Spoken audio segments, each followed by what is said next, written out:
નમસ્કાર વિદ્યાર્થી મિત્રો, કેમ છો? મજામાં? Hello, hi, how are you? વિદ્યાર્થી મિત્રો ફટાફટ જોડાઈ જાઓ, સ્પીડ રાખજો.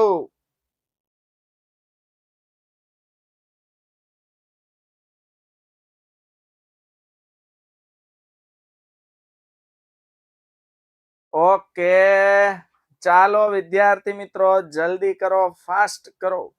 જેવી રીતે ફટાફટ દિવાળીનું રોકેટ જાતું હતું એમ આપણે રોકેટ ગતિએ જોડાઈ જવાનું છે. ઓકે, 117 વિદ્યાર્થીઓ આજે પણ જોડાયા છે. ઓકે, સરસ. વેકેશનનો માહોલ છે એટલે થોડું અમે પણ સમજી શકીએ છીએ.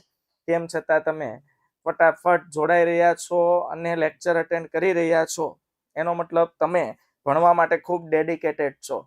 ઓકે, તો વિદ્યાર્થી મિત્રો આજનો લેક્ચર આપણે શરૂ કરીએ. ગઈકાલે આપણે વાત કરી હતી કે ભાઈ ધંધાકીય એકમમાં મૂડીની શું જરૂરિયાત છે. તો ધંધાકીય એકમમાં વિદ્યાર્થી મિત્રો મૂડીની જરૂરિયાત અતિ આવશ્યક છે.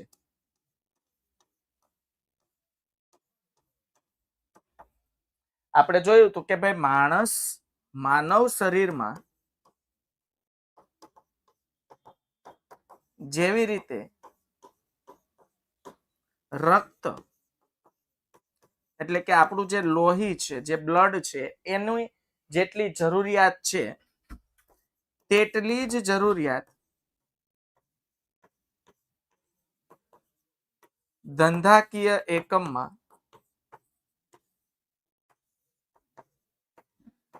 મૂડીની છે. આપણે આવી બધી વાત કરી હતી કે ભાઈ ધંધાકીય એકમ તમારે મોટા પાયે ચલાવવું છે તો મોટા પાયે મૂડી ભંડોળની ખાસ જરૂરિયાત ઊભી થાય છે. ખૂબ મોટા પાયે મૂડીની જરૂરિયાત પડતી હોય છે.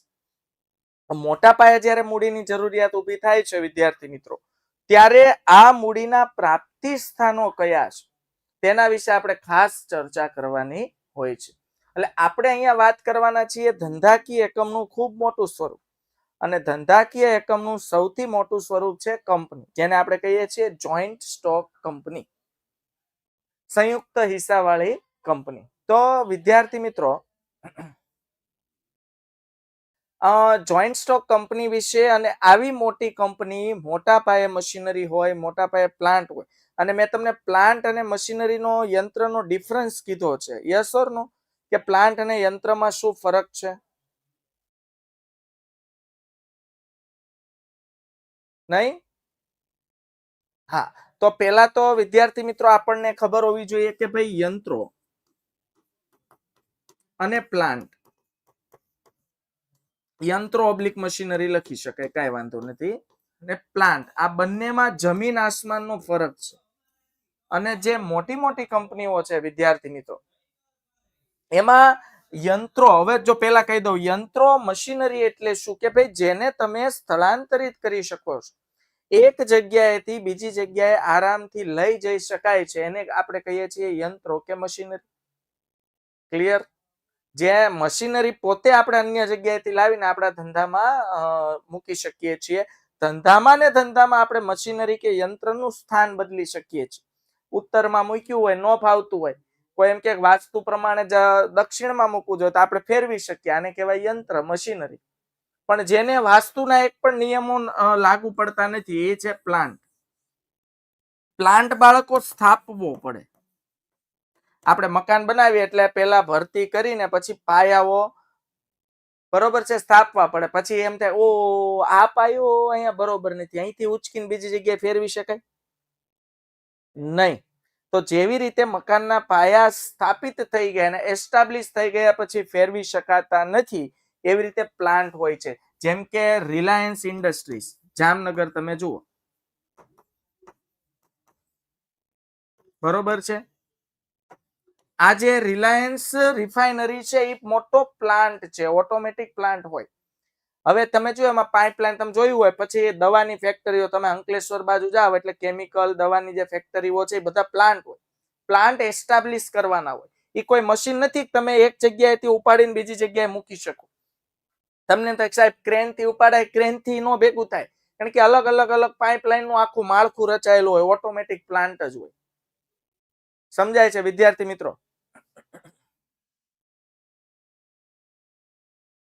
ક્લિયર થાય છે? તો વિદ્યાર્થી મિત્રો, આ શું કહે છે, ઝાલા ક્રિશરાજ, હા વ્યસન થઈ ગયું ભણવાનું, બસ આવા વ્યસન બધા આખા ભારતના છોકરાઓને થવા માંડે ને તો બેસ્ટ છે.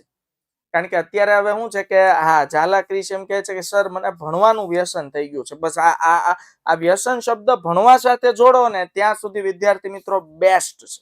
કારણ કે અમે માર્કેટમાં જોઈએ છીએ કે હાલનું જે યુવા ધન છે, જેને યંગસ્ટર્સ કહેવાય, એમ કહેવાય ને કે ભારતની મોટામાં મોટી તાકાત છે યંગસ્ટર્સ, જે બીજા અન્ય વ્યસનો તરફ વળી ગયું છે. તો હું તમને હંમેશા એવી વિનંતી કરીશ, આગ્રહ એવો કરીશ કે કોઈ પણ વ્યસનોથી દૂર રહીને એજ્યુકેશન તરફ એટલા રચ્યા પચ્યા રહેજો, બીજા વ્યસન કરવાનો ટાઈમ જ ન રહે, ટાઈમ વિચારવાનો સમય ન રહે. ઓકે, તો વાત કરીએ પ્લાન્ટની. બાળકો, પ્લાન્ટ છે ને એસ્ટાબ્લિશ થયેલો હોય, તેને એક જગ્યાએથી બીજી જગ્યાએ ખસેડી શકાતો નથી. જેમ કે રિલાયન્સ રિફાઇનરી જામનગર બની ત્યારે બનતા વર્ષો થયા, કારણ કે અલગ અલગ નાના નાના પાર્ટ્સ ભેગા કરીને આખો પ્લાન્ટ રચવો પડે મોટા પાયે, એને કહેવાય પ્લાન્ટ. હવે સાહેબ એ પ્લાન્ટ મારે ખોલવો વીખવો હોય તો એને બાળક કોઈ એમ કે સાહેબ બીજે મારે જામનગર થી મુંબઈ લઈ જવો છે તો ન લઈ જઈ શકાય. લઈ જવા માટેનો એક જ વિકલ્પ વધે, એ પ્લાન્ટને પાછો આખો ખોલવો પડે, ખોલીને અલગ અલગ પાર્ટ્સ પડે એને લઈ જાવ, જેમાં ખોલતા પાછા વર્ષો જતા રહે, મોટા મોટા પ્લાન્ટ હોય.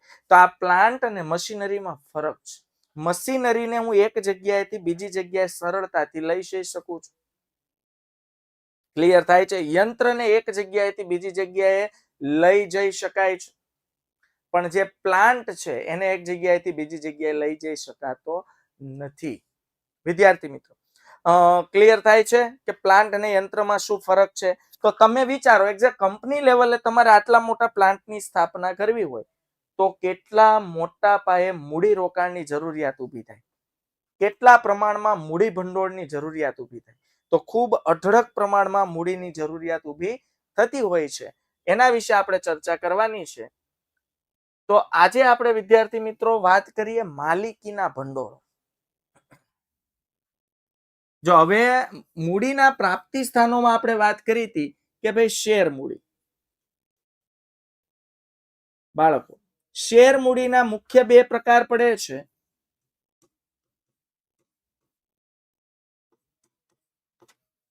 ઇક્વિટી શેર મૂડી અને બીજો પ્રકાર પડે છે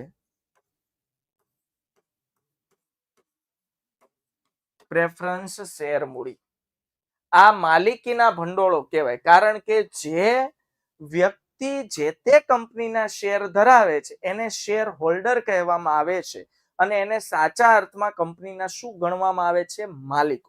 અને એમ કહેવાય કંપનીના સાચા માલિકો કોણ કહેવાય? Equity share holder. હું શબ્દ બોલું શેર હોલ્ડર એટલે એને કહેવાય શેર ધારક.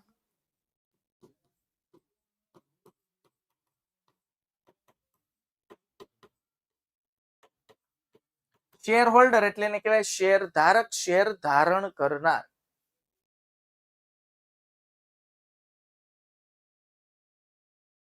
જમીન મિલકત કહી શકે, જમીન એ મિલકત જ છે. યસ, જમીન એ ગઈકાલે આપણે વાત કરી એ પ્રમાણે બિન ચાલુ લાંબા ગાળાની મિલકત કહેવાય, પણ જમીનને ક્યાંય ખસેડી શકાતી નથી, કહેવાય મિલકત.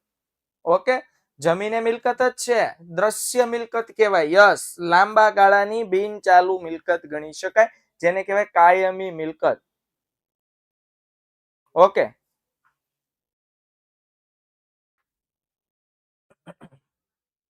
ચાલો હવે વાત કરીએ વિદ્યાર્થી મિત્રો માલિકીના ભંડોળ. તો શેર મૂડી, ઇક્વિટી શેર મૂડી, પ્રેફરન્સ શેર મૂડી, આ બંને શેર મૂડીના ભાગ છે. શેર હોલ્ડર એટલે શેર ધારક, જે વ્યક્તિ પાસે XYZ કંપનીના શેર હોય એને કહેવાય શેર હોલ્ડર અથવા શેર ધારક. સમજો મારી પાસે રિલાયન્સ કંપનીના શેર હોય તો હું રિલાયન્સ કંપનીનો શેર હોલ્ડર કહેવા. ક્લિયર?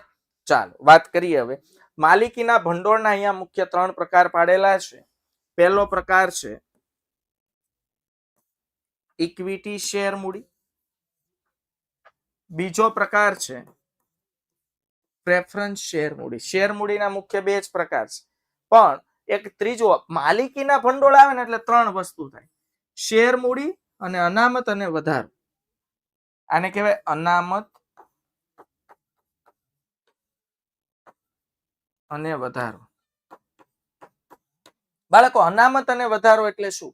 કે ભાઈ કંપની છે એ દર વર્ષે પોતાના નફામાંથી, કંપની દર વર્ષે પોતાના પ્રોફિટમાંથી કેટલોક હિસ્સો, નફામાંથી થોડોક હિસ્સો અલગ રાખે અનામત સ્વરૂપે, કારણ કે આકસ્મિક જરૂરિયાતોને પહોંચી વળી શકાય. સમજ્યા? અને આ અનામત શું કામ હોય ખબર? પાણી આવે ને એ પેલા પાળ બાંધવાની વ્યવસ્થા. આને શું કહેવાય? પાણી આવે તે પહેલા પાળ બાંધવાની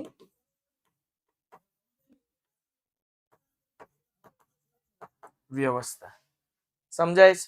હું શું કહું છું કે બાળકો, ધંધાકીય એકમમાં કેટલાક આકસ્મિક બનાવો બનવાના છે.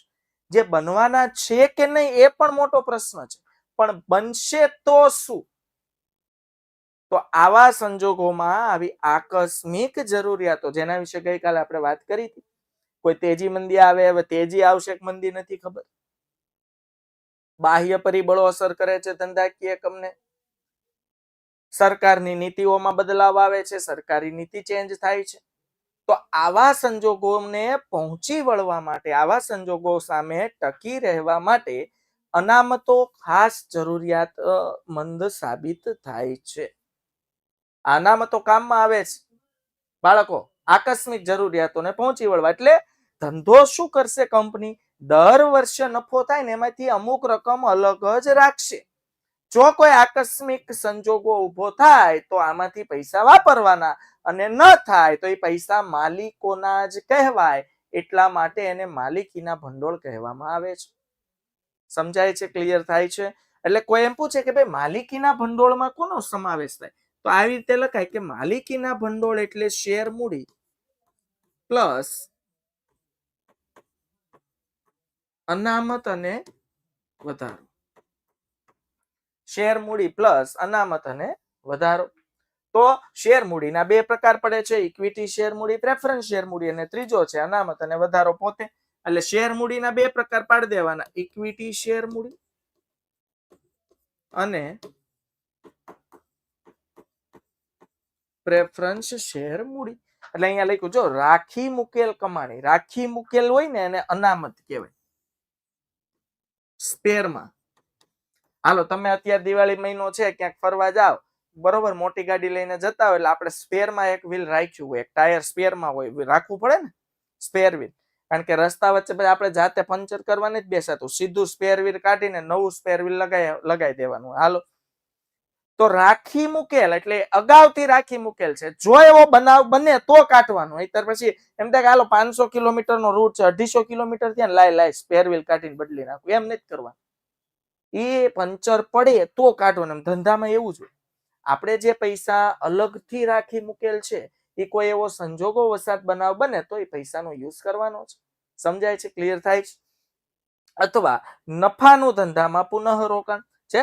નફાનું ધંધામાં પુનઃ રોકાણ એટલે શું? હવે ઘણા ધંધાકીય એકમ શું છે કે ભાઈ નફો માલિકો વચ્ચે વહેંચી દે દર વર્ષે, અને ઘણા ધંધાકીય એકમ શું કરે કે ભાઈ પોતાના ધંધાનું સ્વરૂપ વધારવા માટે ચાલુ વર્ષે જે નફો થયો બધો નફો માલિકો વહેંચવાને બદલે ધંધામાં એનું રોકાણ કરી દે.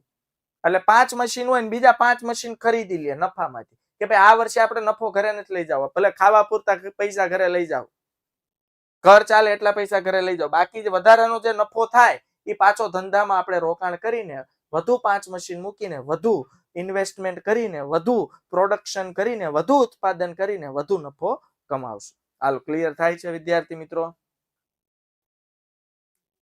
ઓકે, તો માલિકીના ભંડોળના 3 પ્રકાર થયા, ઇક્વિટી શેર મૂડી, પ્રેફરન્સ શેર મૂડી અને રાખી મુકેલ કમાણી અથવા નફાનું ધંધામાં પુનઃ રોકાણ, જેને કહેવાય અનામતો અથવા અનામત અને વધારો. ઓકે બાળકો, કોઈ એમ પૂછે શેર મૂડીના કેટલા પ્રકાર? તો બે જ બોલવા.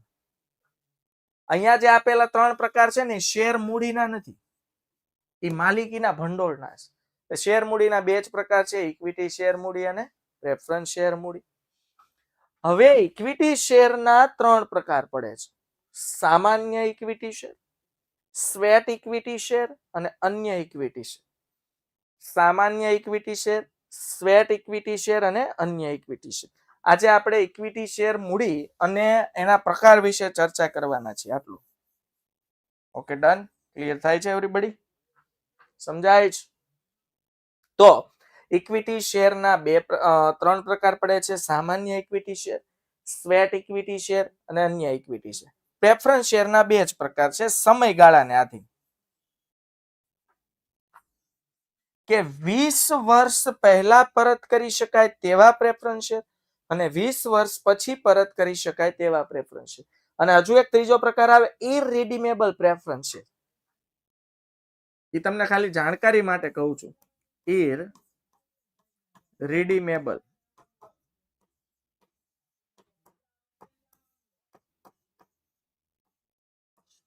તો ઇરરિડીમેબલ પ્રેફરન્સ શેર છે ને, એ બહાર પાડી જ નથી શકાતા ભારત, કારણ કે આ એવા પ્રેફરન્સ શેર છે જે ક્યારેય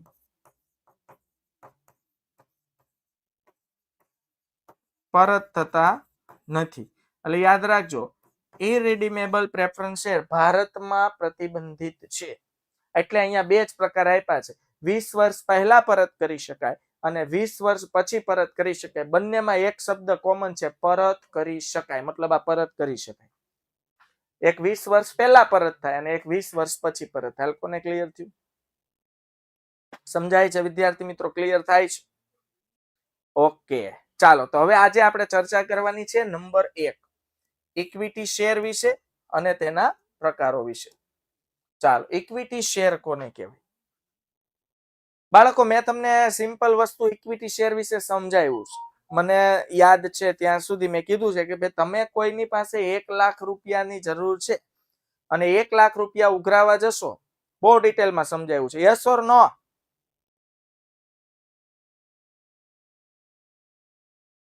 હા, યસ. તો એના વિશે હવે ડિટેલમાં બહુ નથી જતો, પણ ફરીથી યાદ આવે ને, એટલે મારા વિદ્યાર્થીઓનું છે થોડુંક બાષ્પીભવન થઈ ગયું હોય તો વળી પાછું યાદ આવી જાય ને, એમ તો કહી દઉં. બાળકો, 1 લાખ રૂપિયાની જો કંપનીને જરૂર હોય ને, તો કોઈ પાસે સીધા 50,000, 10,000, 20,000 કે લાખ રૂપિયા માંગશે ને તો કોઈ આપશે નહીં. તો જે ભંડોળ છે એનું નાના નાના ટુકડામાં વિભાજિત કરવા.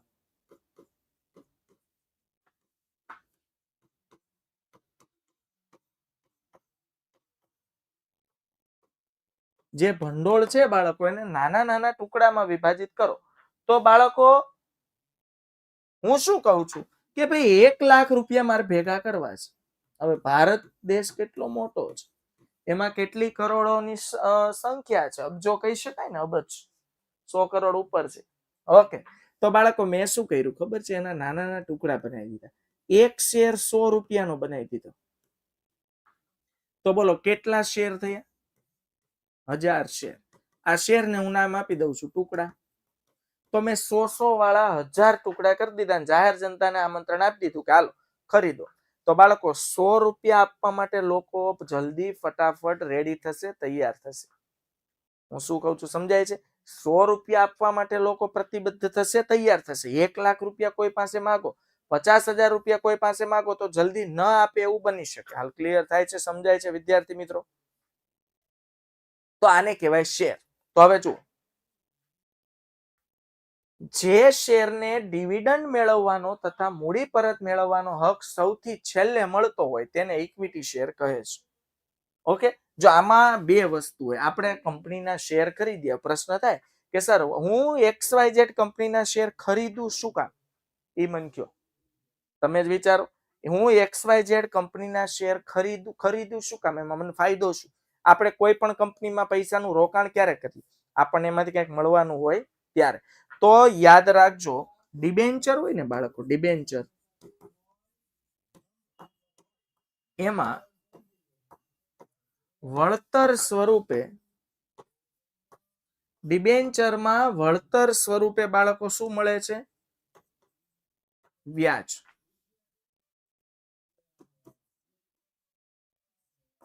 અને બાળકો, શેરમાં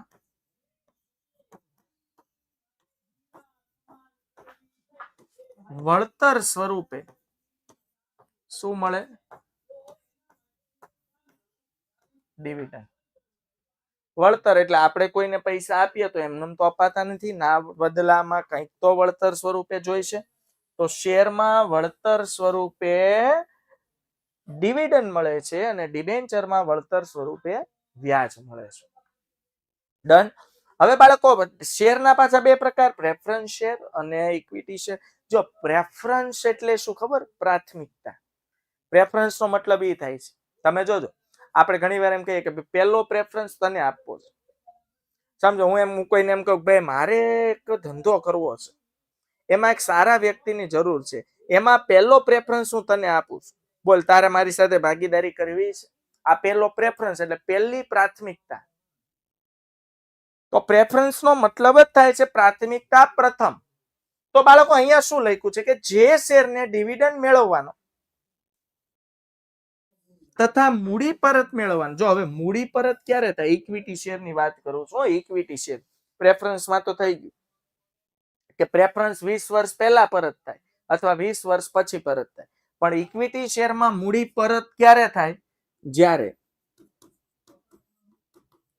કંપનીનું વિસર્જન થાય, એટલે કંપની વાઇન્ડ અપ થાય.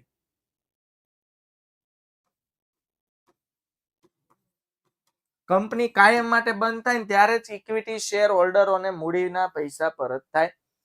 તો અહીંયા શું લખ્યું છે કે જે શેરને ડિવિડન્ડ મેળવવાનો તથા મૂડી પરત મેળવવાનો હક સૌથી છેલ્લે મળતો હોય, એકદમ લાસ્ટ. હવે સૌથી છેલ્લે એટલે બીજા ક્રમે.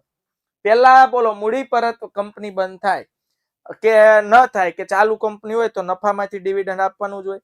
તો બોલો ડિવિડન્ડ મેળવવાનો સૌથી પહેલો અધિકાર કોને છે? Preference share હોલ્ડરો.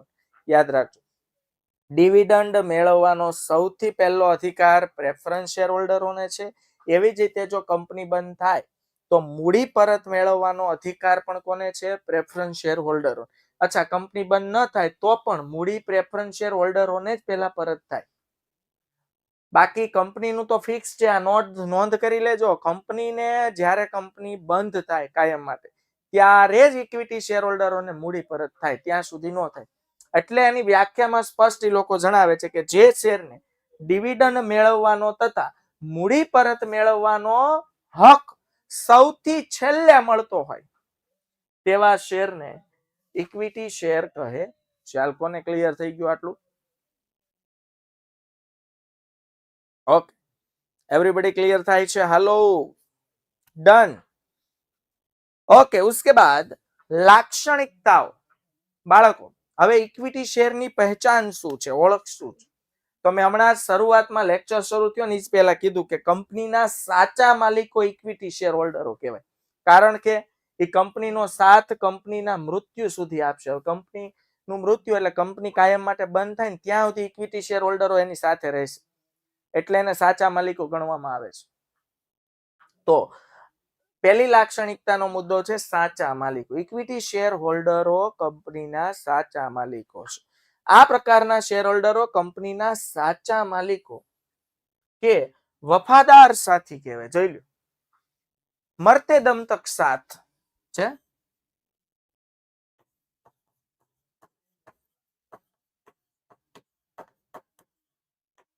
કોના મરતે દમ તક? કંપનીના. જ્યાં સુધી કંપનીનું વિસર્જન નથી થતું ત્યાં સુધી ઇક્વિટી શેર હોલ્ડરો સાથ આપે છે, એટલે કે પરત નથી થતા, કારણ કે તેઓ પ્રેફરન્સ શેર હોલ્ડરો કરતા વધુ જોખમ ઉઠાવે. જો વધુ જોખમ શું કામ? એક તો નફો થાય ને તો સૌથી પહેલા ડિવિડન્ડ કોને મળે? Preference share holder. જો નફામાંથી પ્રેફરન્સ શેર હોલ્ડરોને ડિવિડન્ડ અપાઈ ગયા પછી કાંઈ વધ્યું નહીં તો ઇક્વિટી શેર હોલ્ડરોએ ઠંડા પાણીથી નાઈ લેવા, પછી કાંઈ હાથમાં આવે નહીં. સમજાય છે? ક્લિયર થાય છે? હા કે ના? એટલે ઇક્વિટી શેર હોલ્ડરોને જોખમ સૌથી વધારે. મૂડી પરતમાં એમ હોય, સમજો કંપની બંધ થાય ને બધાને પોતપોતાના પૈસા પાછા આપવામાં આવે છે, સૌથી પહેલા પ્રેફરન્સ શેર હોલ્ડરને મળશે, પછી પૈસા વધશે તો ઇક્વિટી શેર હોલ્ડરને મળશે. તમે કોલેજમાં આવશો ને એટલે ચેપ્ટર આવશે વિદ્યાર્થી મિત્રો, લિક્વિડેટર. એમાં આખો ક્રમ આવે છે કે સૌથી કંપનીનું જ્યારે વિસર્જન થાય ત્યારે સૌથી પહેલા પૈસા કોને ચૂકવાય અને સૌથી છેલ્લે કોને ચૂકવાય. એમાં સૌથી છેલ્લે પૂછડે બિચારો બેઠો હોય ઇક્વિટી શેર હોલ્ડર. એટલે કંપની બંધ થાય ને ત્યારે બધાને પોતપોતાના પૈસા પાછા આપવામાં આવે, અને છેલ્લે જો પૈસા વધે તો, આ કન્ડિશન હોય, વધે તો અને માત્ર તો જ ઇક્વિટી શેર હોલ્ડરને મળે, એટલે જોખમ ઉઠાવે છે. ઓકે,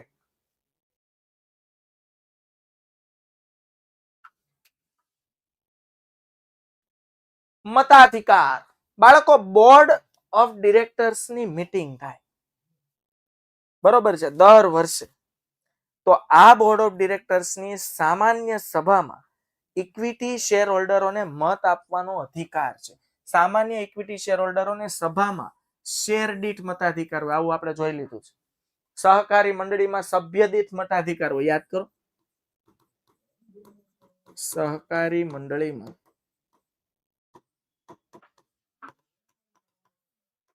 સભ્ય દીઠ મતાધિકાર હોય અને કંપનીમાં શેર દીઠ છે કે નહીં. હવે મતાધિકાર એટલે કોઈ પણ મહત્વનો નિર્ણય લેવો હોય તો ઇક્વિટી શેર હોલ્ડરોને આમંત્રણ મળે કે આવો તમારા મહત્વનો વોટ. જેમ કે આપણે ભારતમાં નેતા સિલેક્શન કરવું હોય તો આપણો એક એક વોટ કેટલો કિંમતી છે. તમે જોજો ચૂંટણી આવશે એટલે નેતા કેવા આપણા પાછળ પાછળ આવશે, કે વોટ આપો વોટ આપો, છે કે નહીં. એમાં અહીંયા એવું જ હોય. કંપનીએ જો કોઈ મહત્વનો નિર્ણય લેવો હોય ને તો ઇક્વિટી શેર હોલ્ડરોને સામાન્ય સભામાં બોલાવે અને એનું વોટિંગ કરવામાં આવે ને એમાં મત આપવાનો અધિકાર છે. તો ઇક્વિટી શેર હોલ્ડરોનું મત થાય, પોલ થાય, આખી ચૂંટણી થાય એક પ્રકારની. અને જો સૌથી વધુ બહુમતી થાય તો જ અને માત્ર તો જ એ નિર્ણય પાસ થાય, નહીતર નિર્ણય પાસ થતો નથી. ક્લિયર? ચાલો, પછી આવે છે વિદ્યાર્થી મિત્રો ડિવિડન્ડ.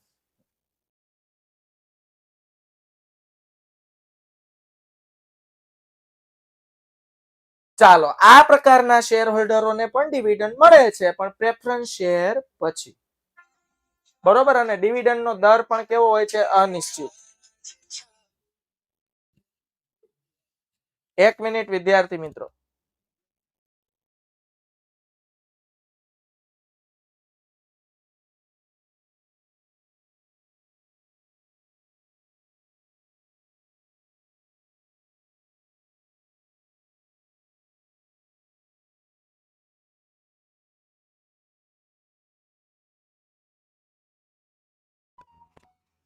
તો વિદ્યાર્થી મિત્રો, આ પ્રકારના શેર હોલ્ડરોને મળતા ડિવિડન્ડ અને ડિવિડન્ડનો દર કેવો હોય છે? અનિશ્ચિત. જો ઇક્વિટી શેર હોલ્ડરોને ડિવિડન્ડ મળશે કે નહીં એ પણ મોટો પ્રશ્ન હોય છે. મળે, બધાની સાથે નફો થાય કંપનીને તો ઇક્વિટી શેર હોલ્ડરોને પણ ડિવિડન્ડ મળે, પણ મળશે જ અથવા નિશ્ચિત કરેલા દરે મળશે એવું ચોક્કસ હોતું નથી. જેમ કે પ્રેફરન્સ શેર હોલ્ડર હોય ને એમાં ટકાવારી નિશ્ચિત હોય કે 8% પ્રેફરન્સ શેર મૂડી, આવી રીતે હોય. હવે 8% પ્રેફરન્સ શેર મૂડી એટલે શું ખબર? પ્રેફરન્સ શેર હોલ્ડરોએ પોતે કંપનીમાં રોકેલા પૈસા પર દર વર્ષે 8% ડિવિડન્ડ મળે. પણ શેર મૂડીમાં એમાંય ખાસ ઇક્વિટી શેર મૂડીમાં ડિવિડન્ડનો દર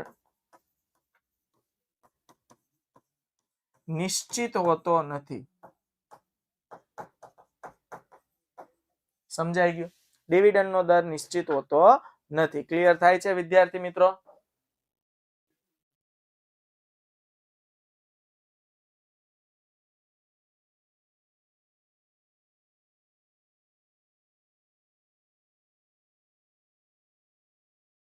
ઓકે. હવે બાળકો આવે છે નફા સાથે સંબંધ. આ પ્રકારના શેર હોલ્ડરોને મળતું ડિવિડન્ડ નફા સાથે સંબંધ ધરાવે છે. જો મેં કીધું નફો થાય તો ડિવિડન્ડ મળે, નફો ન થાય તો ડિવિડન્ડ ન પણ મળે, ઓછો નફો થાય તો ઓછું ડિવિડન્ડ મળે, વધુ નફો થાય તો વધુ ડિવિડન્ડ મળે. એટલે ઇક્વિટી શેર હોલ્ડરો રામ ભરોસે હોય. જો કંપનીને નફો થાય તો ડિવિડન્ડ મળે તો આશા રાખવાની કે મળશે, નફો ન થાય તો ન મળે, ઓછો થાય તો ઓછું મળે, વધુ થાય તો વધુ મળે. ક્લિયર થાય છે? એટલે ડિવિડન્ડના દરમાં સતત વધઘટ થયા જ કરે છે, કારણ કે એનો ડિવિડન્ડનો દર નિશ્ચિત જ હોતો નથી, જ્યારે પ્રેફરન્સ શેર હોલ્ડરનો ડિવિડન્ડનો દર નિશ્ચિત હોય છે. ક્લિયર થાય છે બાળકો? સામાન્ય સભા, સેમ ટોપિક રિપીટ થયો. કંપનીની સામાન્ય સભા એટલે બોર્ડ ઓફ ડિરેક્ટર્સની જનરલ મીટિંગ થાય દર વર્ષે. આ બેંક ઓવરડ્રાફ્ટ નથી હો, બોર્ડ ઓફ ડિરેક્ટર્સ.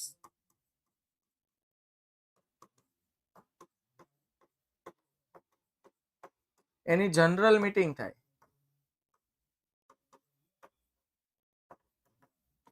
એને કહેવાય સામાન્ય સભા. તો આ જનરલ મીટિંગમાં હાજર રહેવાનો અધિકાર મળે છે, એમાં મતદાન કરવાનો અધિકાર મળે છે, તથા જે બોર્ડ ઓફ ડિરેક્ટર્સ નું જે વહીવટી સંચાલક મંડળ છે, આ સંચાલક મંડળના સંચાલકો ચૂંટવાનો પણ અધિકાર ઇક્વિટી શેર હોલ્ડરને મળે છે. પ્રેફરન્સ શેર હોલ્ડરોને પૂછવાનું નહીં. સમજાઈ ગયું? તો ઇક્વિટી શેર હોલ્ડર બનવાનો આ ફાયદો છે એમ. એના માટે દરવાજા ખુલ્લા હોય, તમારે વોટિંગ કરવા જવાય. પ્રેફરન્સ શેર હોલ્ડર સામો આવે ને ત્યાંથી વોચમેન ના પાડી દે, નીકળો, તમારે નહીં. તમારે ખાલી ડિવિડન્ડ આવે ને એટલે ડિવિડન્ડ લેવા આવવાનું, બાકી વહીવટ નથી કરવાનો કોઈ જાત. પણ ઇક્વિટી શેર હોલ્ડરોને અધિકારો છે, કારણ કે રિસ્ક પણ વધારે લે છે વિદ્યાર્થી મિત્રો.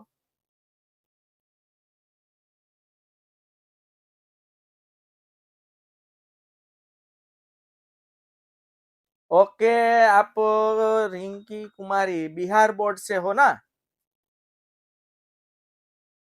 तो आपको लैंग्वेज में बहुत तकलीफ होगी, क्योंकि हमारे यहाँ गुजराती लैंग्वेज सब ये गुजराती भाषी है. तो फिर आप क्यों इस बैच में ज्वाइन हो गए?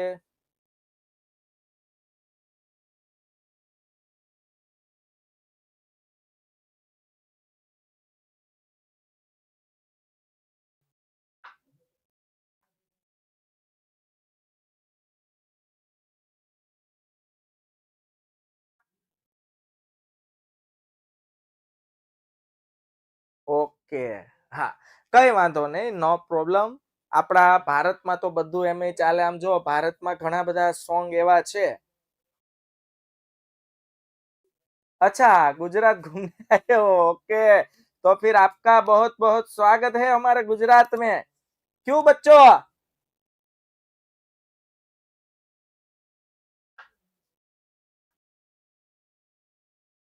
હા, યસ, વેલકમ આપણે કરશું. આપણા ગુજરાત જેમ ભારતની કેમ અતિથિ દેવો ભવ, એવી રીતે આપણે એમનું ખાસ ખાસ સ્વાગત કરીએ છીએ. કઈ વાંધો નહીં. मैं आपको हिंदी में एक टैगलाइन सुनाता हूँ कि हमारे हिंदी में बहुत सारे सॉन्ग ऐसे हैं जो समझ में बिल्कुल नहीं आते, सिर्फ हम उसकी बीट पे नाचते रहते हैं. तो आपके साथ भी शायद ऐसा ही कुछ हो रहा होगा कि सर कुछ भी पढ़ा रहे हैं, समझ में कुछ नहीं आ रहा है, लेकिन यस यस यस हम उसकी बीट पे नाचते रहते हैं ना. ओके, चलो, तो हम फिर से यस, ऐसा ही होता है. लेकिन ये हमारा मजा है ना भारत का, तो यही तो मजा है कि बहुत सारे सॉन्ग ऐसे हैं जिसमें समझ में कुछ नहीं आता है, लेकिन बीट पे ऐसे हम थरथराते हैं, घूमते हैं, नाचते हैं, मजा आता है. तो अभी आपके साथ कुछ ऐसा ही हो रहा है, कोई बात नहीं.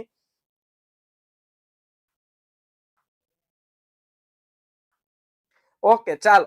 તો બાળકો, સામાન્ય સભા પછી આવે છે મૂડી પરત. સામાન્ય રીતે આ શેર મૂડી કંપનીના અસ્તિત્વ દરમિયાન પરત કરવામાં આવતી નથી. આવી ગયું? બોલો, ઇક્વિટી શેર હોલ્ડરો ક્યાં સુધી કંપનીની સાથે રહેશે? જ્યાં સુધી કંપનીનું મૃત્યુ નહીં થાય. જ્યાં સુધી કંપનીનું મૃત્યુ નહીં થાય, સમજાય છે? ત્યાં સુધી સાથે રહેશે.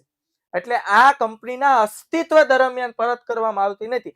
જ્યાં સુધી કંપનીનું અસ્તિત્વ છે ત્યાં સુધી ઇક્વિટી શેર મૂડી પરત થતી નથી. એનો મતલબ કંપનીનું અસ્તિત્વ મટી જાય પછી ઇક્વિટી શેર મૂડી પરત થાય, અને એ છેલ્લે થાય, એકદમ લાસ્ટમાં. પૈસા વધે તો. હાલો હાલો હાલો, શું યાદ રાખવાનું? પૈસા વધે તો. વિસર્જન. કંપનીના વિસર્જન વખતે પ્રેફરન્સ શેર હોલ્ડરોને મૂડી પરત કર્યા બાદ જો રકમ વધે તો આ શેર હોલ્ડરોને મૂડી પરત કરવામાં. આવી ગયો પોઈન્ટ. જ્યારે કંપનીનું વિસર્જન થાય, કંપની વાઇન્ડ અપ થાય, કંપની પોતાનો ધંધો કાયમ માટે બંધ કરે અને વિસર્જન કહેવાય, ત્યારે સૌથી પહેલા પ્રેફરન્સ શેર હોલ્ડરોને નાણાં પરત થાય. પ્રેફરન્સ શેર હોલ્ડરોએ આપણી કંપનીમાં જે મૂડી રોકાણ કર્યું હોય એ પૈસા પાછા આપવા પડે ને, કારણ કે આપણા નથી. તો પ્રેફરન્સ શેર હોલ્ડરોને પૈસા પરત થાય.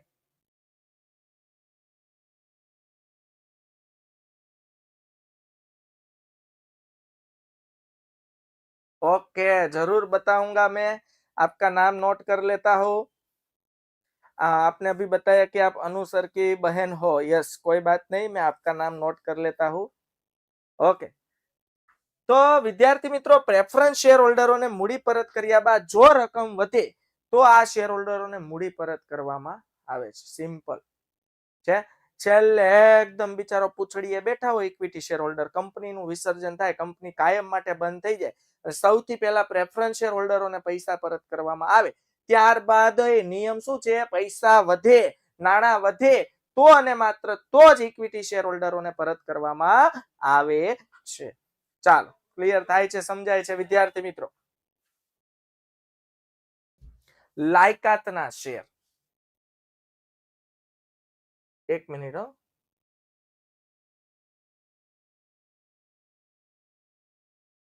બાળકો, કંપનીના ચૂંટાયેલા સંચાલક બનવા માટે જો આવેદન પત્રમાં જોગવાઈ કરવામાં આવી હોય અને સંચાલકોએ સંમતિ આપી હોય તો આ શેરને લાયકાતના શેર તરીકે ગણવામાં આવે છે. જો આવેદન પત્ર એટલે કંપનીના બે નિયમન પત્ર હોય, આર્ટિકલ ઓફ એસોસિએશન, અને આવેદન પત્ર એટલે બાળકો મેમોરેન્ડમ ઓફ એસોસિએશન.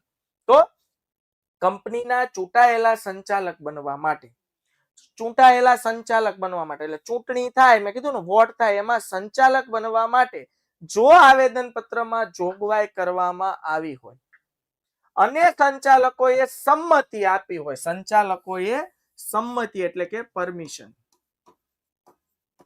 આપી હોય તો આ શેરને લાયકાતના શેર તરીકે ગણવામાં આવે છે.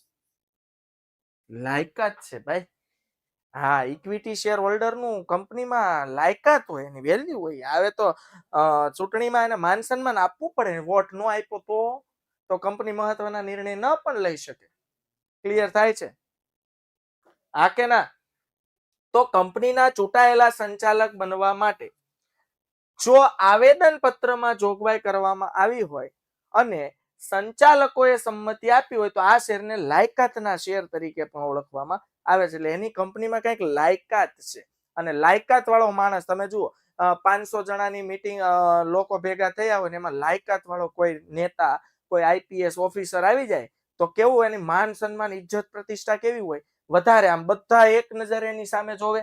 આ કે ના? તો એવી જ રીતે આ લાયકાતના શેર કહેવાય.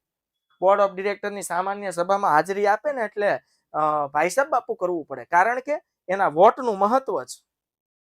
જોઈ લો, મોટામાં મોટો નેતા સામાન્ય ચૂંટણી આવશે એટલે સામાન્ય જાહેર જનતાને કે આપજો, પ્લીઝ આપજો, તમારા ભરોસે બેઠા છે એમ. એને હાથ જોડવા પડે, નકર નો ભેગું થાય. ખબર છે સામાન્ય જનતા વોટ નહીં આપે તો આપણી દુકાન હકેલાઈ જાય એમ. મૂડી લાભ. મૂડી લાભ એટલે શું? આ શેર હોલ્ડરોને જુદા જુદા પ્રકારના લાભ મળે છે, જે લાભ પ્રેફરન્સ શેર હોલ્ડરોને નથી મળતા. સાંભળજો. જેમાં છે હકના શેર, બોનસ શેર અને શેરનો બજાર ભાવ વધતા થતો લાભ વગેરે મૂડી લાભ કહેવાય. હવે હકના શેર એટલે શું, બોનસ શેર એટલે શું, એના વિશે આગળ ડિટેલમાં સમજવાના છે, એટલે અત્યારે રહેવા દો. તો આ શેર હોલ્ડરોને જુદા જુદા પ્રકારના હકના શેર મળે, બોનસ શેર મળે, બરોબર. અને શેર બજારમાં શેરનો ભાવ વધતા પણ, ભાવ વધે એટલે તો પ્રેફરન્સ શેર હોલ્ડરને લાભ થાય, પણ ઇક્વિટી શેર હોલ્ડરોને શેરનો ભાવ વધે એ પણ એનો શું કહેવાય? મૂડી લાભ. શેરની નોંધણી. હવે માન્ય શેર બજારમાં આ પ્રકારના શેરની નોંધણી કરવામાં આવી હોય છે, જેથી આ પ્રકારના શેરનું ખરીદ વેચાણ બજાર ભાવે મુક્ત રીતે કરી શકાય છે. માન્ય શેર બજાર એટલે આપણે ઉદાહરણ તરીકે લઈએ કે ભાઈ આ જે ઇક્વિટી શેર હોય એમાં બોમ્બે સ્ટોક એક્સચેન્જ છે, આ માન્ય શેર બજાર કહેવાય, બોમ્બે સ્ટોક એક્સચેન્જ. એમાં શેરની કંપનીની શું થઈ હોય? નોંધણી. અને મુક્ત રીતે એટલે તમે ઓનલાઈન આવા શેરનું ખરીદ વેચાણ મુક્ત રીતે બજાર ભાવે માર્કેટ કિંમતે કરી શકો છો. આ થઈ ગઈ ઇક્વિટી શેરની લાક્ષણિકતા. છે મહત્વની બાબત કે સામાન્ય સભામાં મત આપવાનો અધિકાર છે, લાયકાતના શેર તરીકે સાબિત થાય છે, મૂડી પરત કરતી વખતે સૌથી છેલ્લે ડિવિડન્ડ મેળવવાનો અધિકાર છે, મૂડી પરત મેળવવાનો અધિકાર છે, પણ સૌથી છેલ્લે મૂડી પરત મળે જો પૈસા વધે તો. એટલે વ્યવસ્થિત વિદ્યાર્થી મિત્રો યાદ રાખશું લાઈન. ચાલો હવે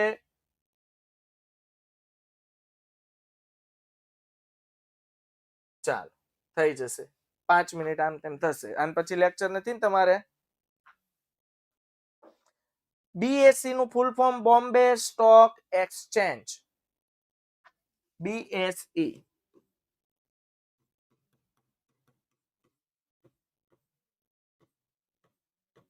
Bombay stock exchange, BSE. Okay, ચાલો હવે ઇક્વિટી શેરના 3 પ્રકાર પડ્યા હતા. સામાન્ય ઇક્વિટી શેર પહેલા જોઈએ. સામાન્ય એટલે અત્યારે જે એટલા લક્ષણ સમજાય બધા સામાન્ય વાળાને વધુ અસર કરતા. આ શેર કંપની માટે ખૂબ જ અગત્યના છે. શેર મૂડી મેળવતી દરેક કંપનીએ ઇક્વિટી શેર બહાર પાડવા ફરજિયાત છે. યાદ રાખજો, પ્રેફરન્સ શેર બહાર ન પાડે ને તો એક વખત ચાલે, પણ ઇક્વિટી શેર બહાર પાડવા ફરજિયાત છે, કમ્પલસરી છે. યાદ રાખજો. ક્લિયર થાય છે? ઇક્વિટી શેર બહાર પાડવા ફરજિયાત છે. આ શેર ખરીદનાર શેર હોલ્ડરો જ કંપનીના સાચા માલિકો છે. આપણે પહેલી જ લાક્ષણિકતા જોઈ કે ઇક્વિટી શેર હોલ્ડરો જ કંપનીના સાચા માલિકો છે. શું કામ? કારણ કે આ શેર હોલ્ડરો કંપનીના ધંધાનું સાચું જોખમ ઉઠાવે છે. કારણ કે આ શેર પર ડિવિડન્ડ મળવાનું અને મળે તો કેટલું મળે એ નિશ્ચિત નથી.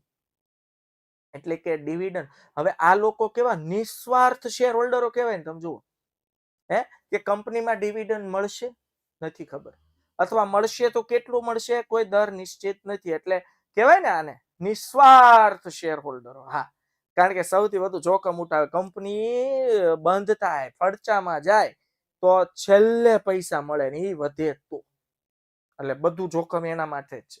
ઉપરાંત કંપની ફડચામાં જાય કે વિસર્જન કરવામાં આવે ત્યારે મિલકતોના વેચાણમાંથી ઉપજેલ રકમમાંથી દેવાની ચૂકવણી કર્યા બાદ તેઓને સૌથી છેલ્લે મૂડી પરત, મેન વસ્તુ આ છે, જોઈ લો. એટલે આ મિલકતો કંપની ફડચામાં જાય એટલે કંપની કાયમ માટે બંધ થાય. ડન. હવે કંપની કાયમ માટે બંધ થઈ તો જે મિલકતો છે એ વેચીને જે પૈસા આવે એમાં પેલા દેવા ચૂકવવાના, જેને જેને જે પૈસા આપવાના છે પરત કરવાના, પ્રેફરન્સ શેર હોલ્ડરોને પરત કરવા. પછી પૈસા વધે તો ઇક્વિટી શેર હોલ્ડરોને આપવાના, ન વધે તો ઘરે જઈને ઠંડા પાણીએ નાઈ લેવા. ક્લિયર થયું? સમજાય છે વિદ્યાર્થી મિત્રો? ઓકે. ઉસકે બાદ પ્રવર્તકો આવી ગયું છે, પ્રમોટર્સ. ટૂંકા ગાળાની, મધ્યમ ગાળાની અને લાંબા ગાળાની મૂડીની જરૂરિયાતને ધ્યાનમાં રાખી પોતાની મૂડી ઊભી કરવા માટે આ શેર બહાર પાડે છે. પ્રમોટર્સ એટલે કંપનીના સાચા માલિકો, સંચાલકો જે છે એ ટૂંકા ગાળા, મધ્યમ ગાળા કે લાંબા ગાળા માટે જે રીતે મૂડીની જરૂરિયાતો છે, જે રીતે એને પૈસાની જરૂર છે, જે રીતે મૂડી ભંડોળની જરૂર છે, એને ધ્યાનમાં રાખીને પોતાની મૂડી ઊભી કરવા આ પ્રકારના શેર બહાર પાડે છે. કંપની મોટા પાયા પર મૂડી મેળવવા માટે તેની મૂડીને નાના નાના હિસ્સામાં વહેંચણી કરીને, આ જોયું ને હમણાં, 1 લાખના 1000 ટુકડા કરી નાખ્યા. 100 રૂપિયાનો એક ટુકડો, 100 રૂપિયાનો એક ટુકડો, ફટાફટ વેચાય. હાલો, તો આ દરેક હિસ્સાને શેર કહે છે. આ શેર ખરીદનારને શેર હોલ્ડર કહેવાય. પહેલા સમજાયું તો હાલ ક્લિયર થાય છે વિદ્યાર્થી મિત્રો? હાલો હાલો હાલો એવરીબડી. તો કંપની મોટા પાયા પર મૂડી મેળવવા, મોટા પાયા પર મૂડી મેળવવી હોય ત્યારે મૂડીને નાના નાના હિસ્સામાં વિભાજિત કરવું પડે. આ દરેક હિસ્સાને શેર કહે છે. અને શેર ખરીદનાર એટલે આપણે જ XYZ સમજો, આપણે રિલાયન્સ કંપનીના શેર ખરીદીએ તો એ કંપનીના આપણે શું કહેવાય? Share holder. સિમ્પલ. આને કહેવાય સામાન્ય ઇક્વિટી છે. હવે આવે બાળકો સ્વેટ ઇક્વિટી. શું હું તમને કહું, સ્વેટ એટલે શું ખબર? પરસેવો. પરસેવો. પરસેવો ક્યારે પડે? મહેનત કરીએ ત્યારે. ચાલો આને રિલેટેડ સમજાવું. જો સ્વેટ ઇક્વિટી એટલે શું? કંપની તેના સંચાલકો અને કંપનીમાં કામ કરતી વિશિષ્ટ જ્ઞાન ધરાવતી વ્યક્તિઓને છે. હવે કંપની તેના